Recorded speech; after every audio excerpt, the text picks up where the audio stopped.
And joining us now on the debate in Thunder Bay, Ontario, Laura Paquette, political science professor at Lakehead University. In Sudbury, Ontario, Bob Segsworth, political science professor at Laurentian University. In Windsor, Ontario, Peter Langell, host at AM 800 CKLW Windsor. In the nation's capital, Joanne Chianello, City Hall reporter at the Ottawa Citizen. And joining us in studio, Jeff Allen, host at 570 News, Kitchener-Waterloo. It's great to have Jeff, you here for the first time, and to all our guests in Points Beyond. We're all over the province tonight. We're going to take a look at some of the biggest issues in these municipal election races coming up in just 17 days time, rather. And let's go to the nation's capital first, where we tend to think of national issues rather than municipal, but we know municipal issues are important and happening there. So Joanne, come on in and tell us what's the biggest issue in your mayor's race there. Well, you know, Steve, I'd have to say it's leadership, or at least personal style of leadership. I know that it's surprising in this time of, economic recessionary troubles, but, we're a big government town here, and we love process, and more than probably any city in the country. And now we're looking at the way our leaders lead here, and I think that is what voters are thinking about as they head into the polls in the last few weeks. Okay, fair enough. Up to Thunder Bay. Laura, what's the issue up there? Well, I would say it's the economy of the region, but we have a law and order candidate, so suddenly crime has risen on the agenda, even though there was no obvious crime wave or reason for this. The candidate, Mr. Hobbs, is a former police officer. No, I'm okay. To Windsor in the southwest. Peter, how about in there? Very much the same. It's both jobs. Both of the two mayoral candidates, the current mayor and the challenger, are saying they will create jobs. They both say they have a plan. But at the end, it really does boil down to personal style. And one is saying, I'm open and accountable. And the other is saying, I have done a great job. Keep me in it. Back north to Sudbury. Bob Segsworth, what's the biggest issue in the municipal race up there? It keeps coming out. No, we don't seem to have Bob's audio. Let's see if we can get that fixed. Bob, we'll come back to you in a second. Jeff, you take over and tell us in the Innovation Triangle, Kitchener, Waterloo, Cambridge. What's unique about it, Steve, is there are 3 mayors, 1 regional chair, and 4 township mayors in our region of 600,000 people. Got enough government there? Yeah, we do. And here's the thing, there's 3 things on the agenda. The LRT, the transit system, which is a billion-dollar number. We also have fluoridation, whether they want it in or out of the water. And we also have amalgamation talks, whether they want that in or not, or out of it or not, with Waterloo and Kitchener, not Cambridge. So it's quite unique, and they're actually on the ballot. The question is, do you want us to get together to talk about amalgamation? And do you want fluoride put in your drinking water? Yes or no, but they're not binding. They're just on the ballot. But the LRT is the big issue now. For every candidate, they're changing their tunes on that issue alone. Okay, we're going to come back to some of that stuff. The referendum is an interesting couple of questions you've got there. Let's go back. We're still working on, Bob, I think you can hear me. We're still working on the audio there. We like the fact that we can see you. It'd be better if we could hear you. So we're going to work on that and get back to you soon. Joanne, come on in here and tell us, transit has been a big issue in Ottawa for the last several years. How is it percolating its way through this municipal race? Well, it's funny. It looked like it was going to be a big issue here. We have a $2.1 billion LRT plan. We're going to build a tunnel underneath downtown Ottawa. It's a big deal. It was, the baby of the current mayor, Larry O'Brien. Jim Watson has come in. At the beginning of the campaign, he was not sure that we could afford that tunnel. He's running on being very fiscally responsible. And over the campaign, he's heard that, in fact, people want the tunnel. He's heard that we have a financial plan for it, and now he's come out in favor of it. So the two big frontrunners here kind of agree on transit, and it has made it, I think, a more personal race, looking more at the personalities, because that big issue has sort of fallen off the tables for voters. Okay, now let's go back up to Sudbury. Bob, I think we got you now. So come on in here and you give us the overview on the Sudbury race. Well, I'd say that the key issue is really an old one, and it's the issue of infrastructure and service levels involving the old city of Sudbury and the outlying areas. That's a chestnut that doesn't seem to want to go away, and that's the one that I think creates the biggest challenges for the current council and for the new council after the election. Okay, roads are always a big deal up there, aren't they, in Sudbury? They sure are. Still in this race too, eh? Yepper. Yepper, okay. Laura, back to you in northwestern Ontario. All the statistics lately have shown that crime is decreasing. Violent crime is decreasing, petty crime is decreasing, and yet crime has increasingly become an issue in your mayor's race. Tell us more about that. Why has that come to the fore? Well, last time we had an election for mayor, we really didn't have a race. We had Mrs. Peterson, and we didn't have any really strong other candidates. In this race, we have 6 candidates, but we have 3 main ones who are campaigning and, actively and spending money. And one of them has appealed to a small c conservative element in Thunder Bay, and that is they're concerned about safety, concerned about home break-ins, concerned about all of these issues, which are not, to my mind, particularly prominent in Thunder Bay, but this candidate has a great deal of credibility in this area. Keith Hobbs has been a police officer for a very long time in Thunder Bay, and so he appeals very much to that base. Okay, Peter, let's go back to you in Windsor, because as much as many times political candidates want to make the media the issue, it really is the issue in your race. Tell us about that. That's a great story. It is very unusual. The mayor is being challenged, and in fact the Windsor Star, the local daily newspaper, is being challenged by the challenger, Rick Limoges, whose campaign manager held a news conference earlier in the week and said there is a connection, a bias. The local newspaper is biased toward the incumbent because his chief of staff, the current mayor's chief of staff, is married to the editorial page's editor. So there was a great deal of noise about this. It's kind of been a known but not public secret, if you will.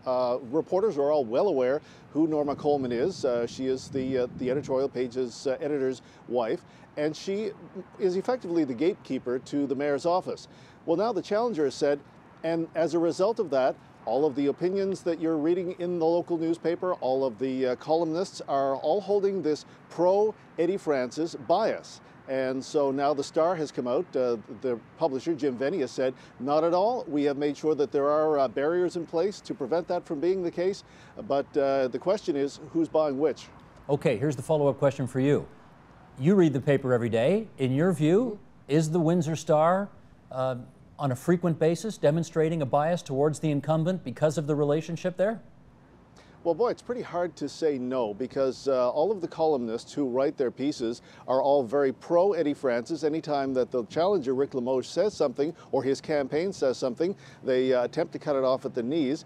The publisher says, no, they're on their own, they're writing their own opinions, but boy, it's pretty hard to tell they aren't writing from a script. Now, are they pro-Eddie Francis because Eddie Francis has done a good job, or because of the relationship with the spouse? They will say it's because of his good job, that he's been a good fiscal manager. He's brought projects in. He's fought for the city to make sure that the Windsor-Essex Parkway is the kind of road that the city needs to get trucks, international trucks, from the 401 to a new crossing. They will point to all of these things. But everybody's kind of left with a question in the back of their mind, is that the real reason, or is it because the editorial page's editor, Mr. Coleman, is standing there over their shoulders while they're writing? Okay, Jeff, come on in here and tell us more about these referenda, because people are being offered, you said, the opportunity to vote on whether or not they want these cities to amalgamate. I don't know, have they published any polls so far? Can you tell how people are leaning? You know something, no one wants it. No one wants the amalgamation. It seems to be some people in the business community and some others who think it's a good idea, but after you're living in the community a half a decade, I find that the people in Waterloo and Kitchener, on a whole, with the calls that come to me, do not want it.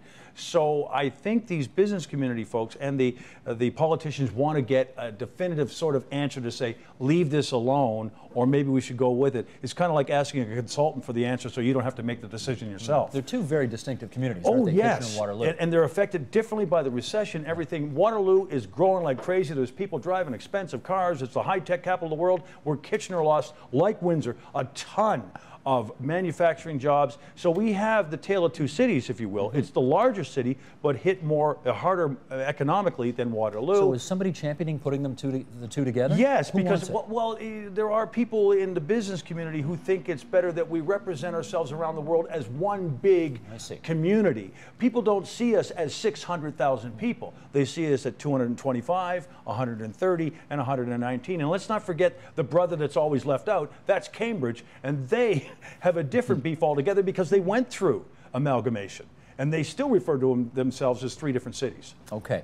Let's, Michael, if we can, I'm going to ask our director to bring this chart up right now. I'm on the top of page 2. These are the unemployment rates for the various regions that we've got represented on the program today. And we're going to bring these up. And, you know, nobody's going to be surprised by the fact, I'm not going to go through all the numbers, but nobody will be surprised by the fact that if you go back to 2006 and compare the numbers to 2010, everybody's unemployment rate has gone up except one, Thunder Bay. Laura Paquette, the unemployment rate in Thunder Bay is 6.6% today. It was 7.5%. Are things that much better today than they were 4 years ago in Thunder Bay? They're not dramatically better, but there's a lot more hope. There have been some important mineral discoveries, so there's a lot of discussion about the impact of the Ring of Fire. The mining sector, quite far to the north of Thunder Bay, is very active, so that people fly in and out or drive long distances in and out of mining concerns. There was actually an overheated real estate market in the last few months. We seem to be always running against the main trend in Ontario. We've been having basically a recession for 20 years in Thunder Bay because of the forestry industry contracting, among other reasons, and that's hit us very hard. And now there's a slight upswing, and I think the employment rate reflects that. Now, Bob, I noticed the unemployment rate in Sudbury, while below 10%, is still about half a point higher than the provincial average. Has unemployment been an issue in the race at all? Not a major issue thus far. The reality is that we went through a year-long strike. Some people left. This is the Vale strike, the mining strike. Exactly, and that has had some consequences and ripple effects, resulting in layoffs and so on. And the expectation is a fair bit of optimism in terms of a gradual rebuilding of many of the mining supply and services companies and their growth. Some new economic development in one section of town is being promoted by a major developer. So there are reasons for optimism in terms of the near and medium term economic future and job growth in Sudbury. And Joanne, your unemployment rate in Ottawa is a couple of points, actually a little bit more than a couple of points below the provincial average there. In which case, are there competing visions for a more austere budget in Ottawa transpiring during the campaign?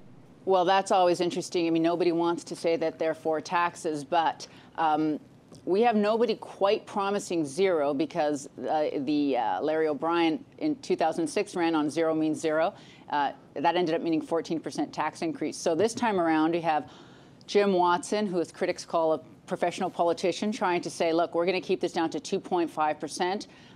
We don't know what's going to happen with the federal government. You know, our employment base is fairly stable here, but maybe there are going to be cuts in the future. We don't know that.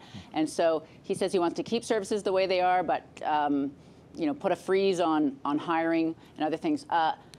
Larry O'Brien has come back again, though, to say he can't promise 0%. He learned that last time. In fact, he recently told our Ed board at the Citizen that he was a lousy mayor for the first 2 years, which is an interesting re-election strategy. Well, you know what? I got the quote here. Hang on, Joanne. Let's go to this right now. I know I'm jumping ahead here, Michael, but Joanne brought it up, so let's do this. This is at the beginning of Chapter 3. Here's the quote that he gave your editorial board. Can we put this up? People believe and recognize that the first 2 years of my mayoralty were a complete and, quite frankly, self-diagnosed as a complete disaster. Yeah. I probably made every single major political mistake that was possible. I think I even made quite a few mistakes that, quite frankly, were impossible to replicate. I just want to tell the citizens of Ottawa that I am sincerely sorry for the first 2 years. I completely regret some of my decisions and some of my actions. Yeah. However, not done, going to follow that up with something he told you guys a few days ago. I'm going to be asking them on a very personal level to give me a chance, the voters that is, to believe in me again. I am a changed man. The old Larry is gone. Probably never to come back again, and probably a good thing. What's going on there, Joanne? I think he's a lover of the city as opposed to a mayor asking for the second chance. I'm not sure where that strategy came from. I've interviewed the mayor many a time, and he has spoken before about how he wished he had learned the government structure better, the way the city ran. You know, he came in with a lot of swagger, as he will call it, the first time around. I think he thought he was in charge. He could get things done. He could you know, pass a zero increase budget. He couldn't do any of those things, even though people said this is not the way governments work. And people reminded him, right? They remind him that about zero meaning 14%. And what he's saying is, look, that was, you know, I can't shake that, and I apologize. Because I guess, you know, it comes up time after time. I'm not sure voters are ready to think of the mayor's office as a training ground for municipal politics. Well, I guess we'll find out on the 25th. But he is a very flamboyant man who charms a lot of people. So, you know, he's still in there. Indeed. Okay, let's go back to southwestern Ontario. Windsor is doing some unusual things, Peter. For example, outsourcing garbage, childcare, parking enforcement. These would seem to be controversial measures in what is traditionally thought of as a very blue-collar, pro-union town. How's all that going down? Controversial is an understatement. This will all, of course, tie back to last summer's strike of city workers, the CUPE strike, that upset the city for weeks and weeks and weeks and weeks, a couple of months through the summer. There is still a chip on the shoulder of labor in this community. If you ask anyone who's a labor insider, they'll tell you, we're here to get rid of the mayor that caused that strike. And so it's very much still there.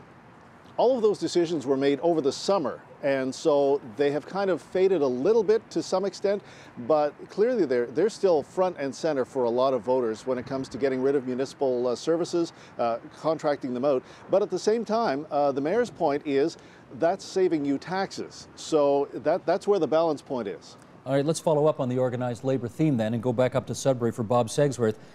You talked to us earlier about this Vale strike, the company they used to call Inco.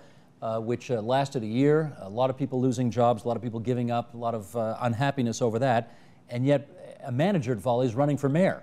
So how is all of this affecting that race? That's really quite interesting because she is perceived as perhaps the most critical of the candidates running against the incumbent mayor and former chair of the, or current chair of the Finance Committee of Council. And so on the one hand, the reality is that in addition to her being a manager at Valley, before that, she was a municipal staffer. She worked for the city in occupational health and safety, and she argues that she has the internal experience and knowledge that will result in a much more efficient and better managed city. I don't think the Valley connection is really raising enormous concern in the community. That said, the Sudbury District Labour Council has endorsed the incumbent, John Rodriguez, as the preferred candidate for mayor. Now, I'm going to be real careful here when I ask this question, and I know I'm going to get people angry at me for asking this question, but relax, everybody, it's just a question. And remember that a half an hour west of here, there's a mayor who's 89 years old and who's probably going to win again. Her name's Hazel McCallion. But I raise this, Bob, because I guess there are some people in Sudbury who think John Rodriguez at 70, what is he now? Early 70s, he's a young man. A young 70-something. Exactly. Are some people asking whether or not he's still up for the job? No, I don't hear that in terms of his ability to be in the office early in the morning and there till late at night. I don't hear that in terms of his intellectual abilities. He's certainly very personable and so on.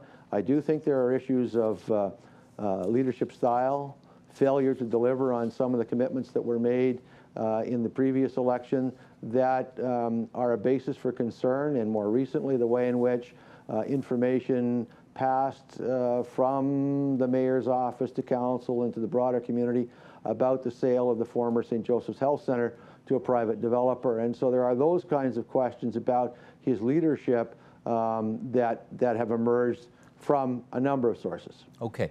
Let me move the discussion now into something a little different. We have taken this program the last couple of years on the road to all of your communities except for Sudbury, and you know, I'm sure we're going to be there in the not too distant future.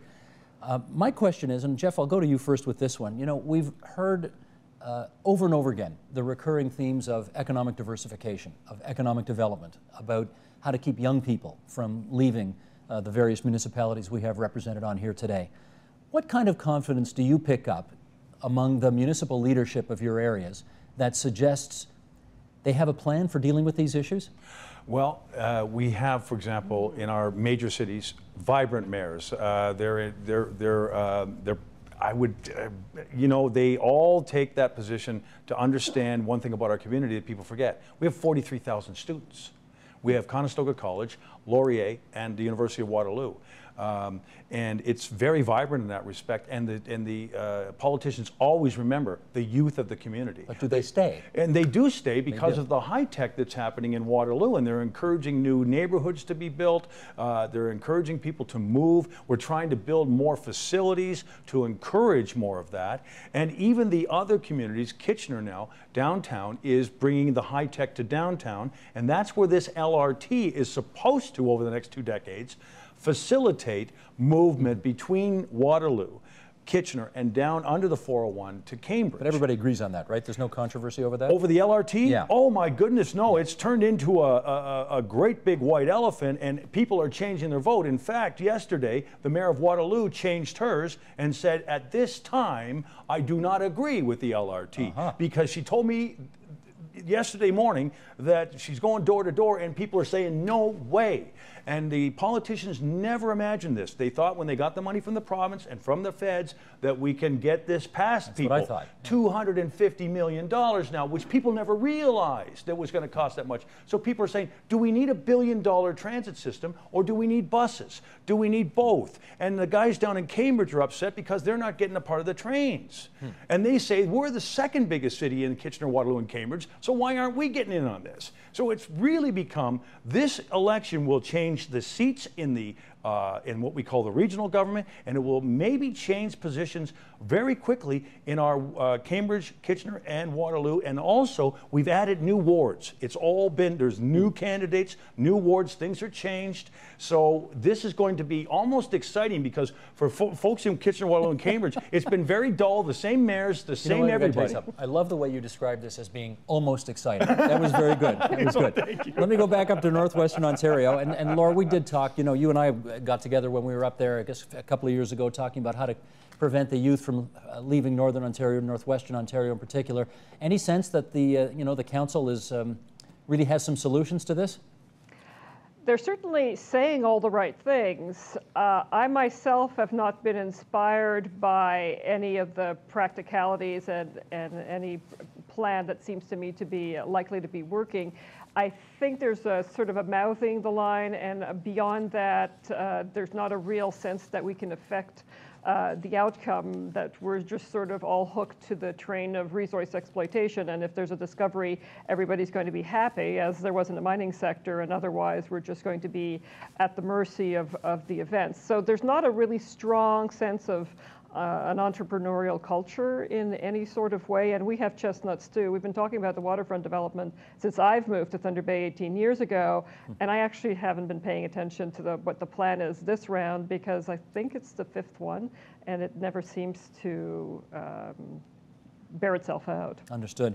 Let's go back to Ottawa. Joanne, tell me this. You know, you think Ottawa, you think national affairs, obviously. And I wonder, yes, is it difficult for municipal politicians, all those people running for office right now, you know, to get local politics on the radar down there? No, you know, I mean, people have politics running through their veins down here. So as long as it doesn't actually interfere with a federal election, everyone is really paying attention here. But it's very different, right? Downtown politics in Ottawa is very different from the suburban politics, the rural politics. In fact, you'll see it in our transportation issues. Larry O'Brien has said he wants to put the ring road back into the master plan. That's probably $1 billion road that the province may or may not be happy to build. But he wants that built in the next 10 years. That also will expand our urban boundary. Well, you know, people seem happy about that on the outskirts of the city. It's a huge area we have in Ottawa because we're amalgamated. And I notice people are going through the same issues in other parts of the province. We have this huge area. So out in the outlying areas, yeah, the ring road sounds like a good idea, but the people who live in the inner part of the city, they're all for intensification. They don't want the ring road. They don't want to pay for it. This is the problem with Vision. Vision all seems to cost a lot of money. So in that sense, the politics are a little different, but absolutely everyone is following it, and especially as it comes to the last few weeks, and people, you know, all the candidates are making announcements every day, and you're not sure what they're going to say. Well, let me follow up on that, because you know, you've got a real, you know, contrast in the top two guys who are running for mayor in that city. Bet. You know, the guy who made his chops in the free enterprise system, Larry O'Brien, versus Jim Watson, who, you know, I think you said earlier, most people describe him as a lifelong politician, former mayor of the city, I guess, when it was a pre-amalgamation city. Can you tell us a little more about the styles of these two guys and how contrasting they are? Oh, very much. I mean, Jim Watson comes very close to basically saying, I am a responsible person who can manage this city, unlike what's happened in the last 4 years. We've had a lot of excitement here, I'm going to put it that way, over the last mayoral term, over big arguments over what to do with the Lansdowne Park. The LRT plan, everyone seems on it now, but it costs us over $35 million to cancel a previous light rail plan we had, and that was also the mayor's doing. So Jim Watson tries to show himself as, I'm a 2.5% guy. I'm not going to cut your services, but we're not going to spend crazily. I know how to run a government. I'm not going to learn on the job. I know what I'm doing. Larry O'Brien picks up on that. It's like, oh, Jim Watson, what a milquetoast leader. You're not going to get anything with him. He has no vision. He just thinks small. I think big. And they might not even disagree with those kinds of characterizations of themselves, maybe a little bit actually. But Larry O'Brien will say, well, we're going to fix Spark Street. Look at it, it's a mess. I've talked to the NCC, they're all for it.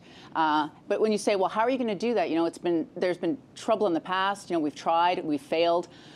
He's like, well, there's always a way, where's the money going to come from? When there's a right plan, we'll find the money. The money will just show up somehow. Gotcha. Whereas, right. Let me go back to Southwestern Ontario. Yeah, go ahead. Peter, come on in here from Southwestern Ontario, from Windsor, and talk to us again. We were in, I think the first place we went on the road was to Windsor, Ontario. And, we met a lot of terrific people there, but obviously people with real concerns about the lack of diversification in the economy down there and what potential options there were for people, particularly young people, now that, the auto business isn't hiring the way it used to be. How's that having an impact on the campaign? Not just not hiring. In fact, it's been actively getting rid of workers over the past 2 or 3 years. We've seen auto plants and auto parts plants closing down. Thousands and thousands of people now out of jobs in the auto sector.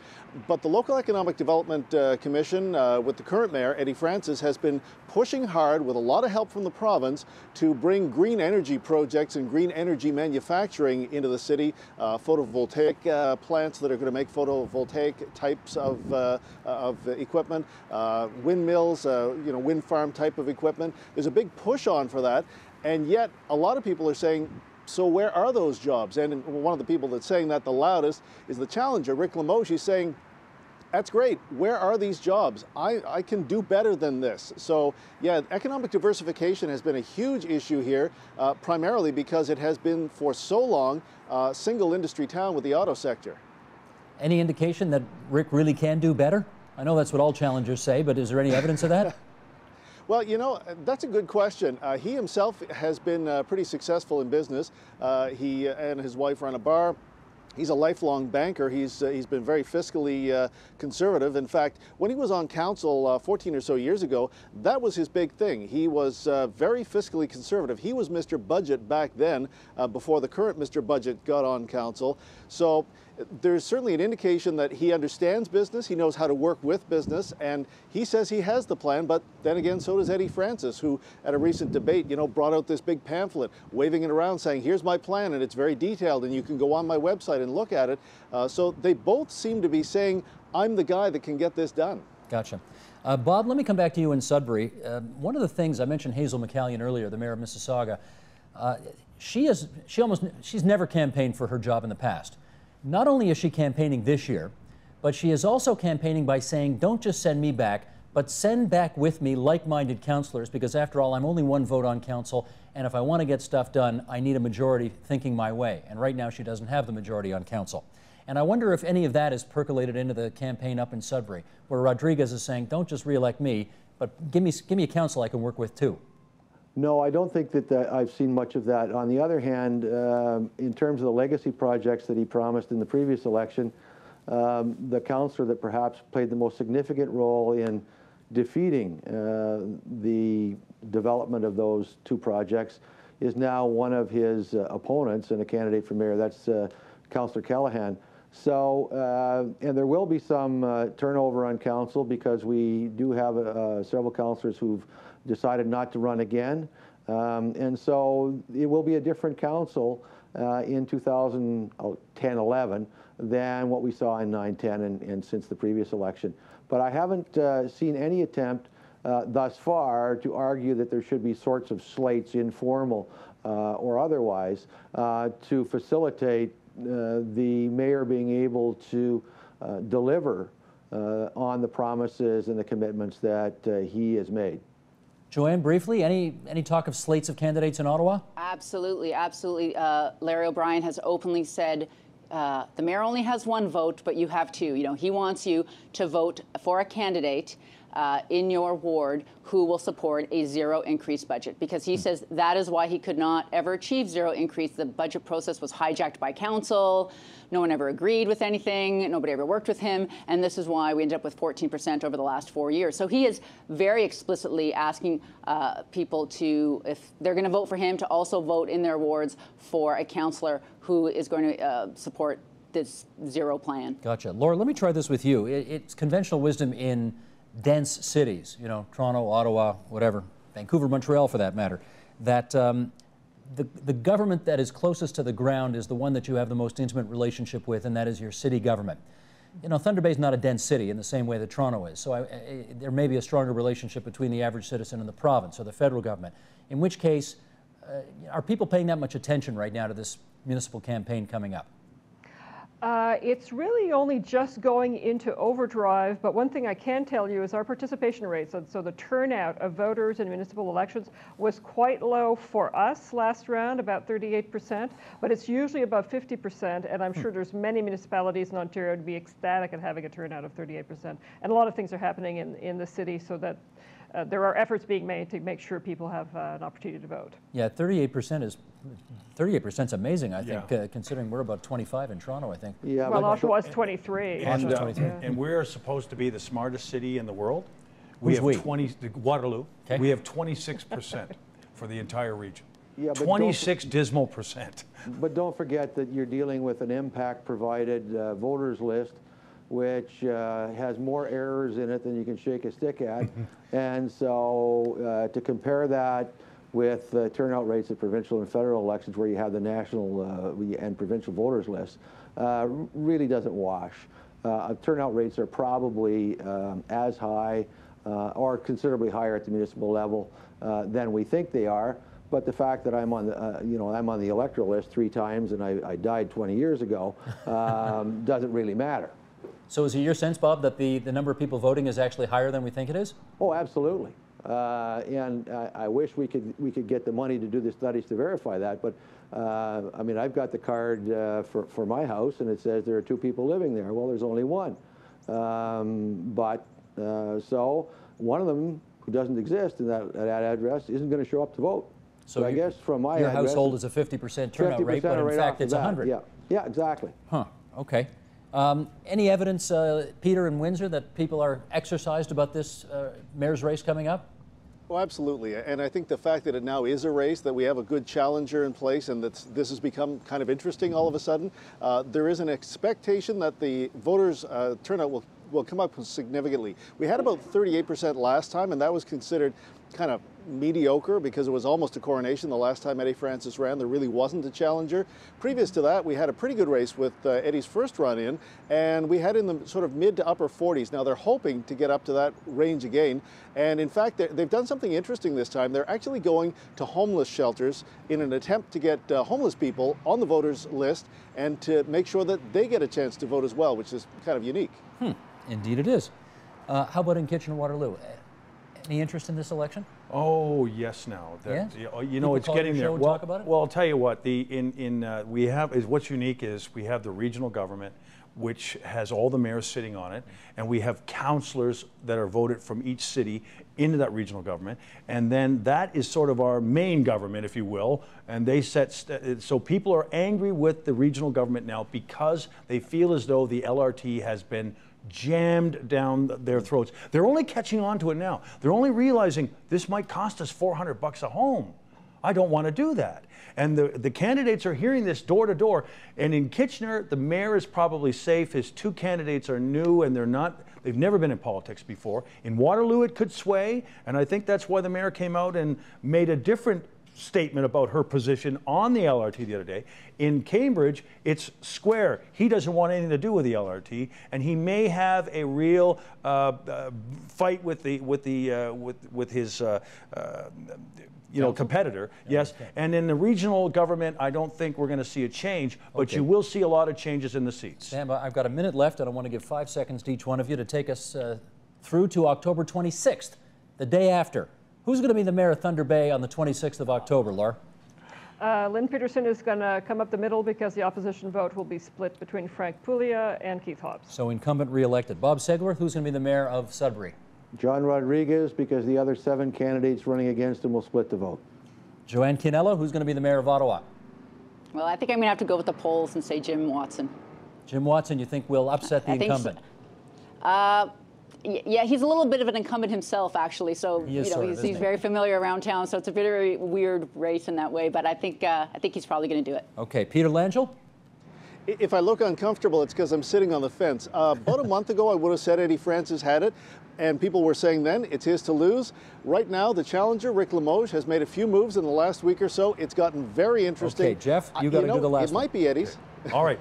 Carl Zaire for Kitchener will stay. Doug Craig in Cambridge will stay. It's up in the air in Waterloo, and Ken Sealing will be the regional chair. Ken Sealing, whose brother played in the National Hockey League. That's right. We got to go. Thanks so much, everybody, for being there on the line and points all over the province of Ontario. It's been great having you on the program tonight.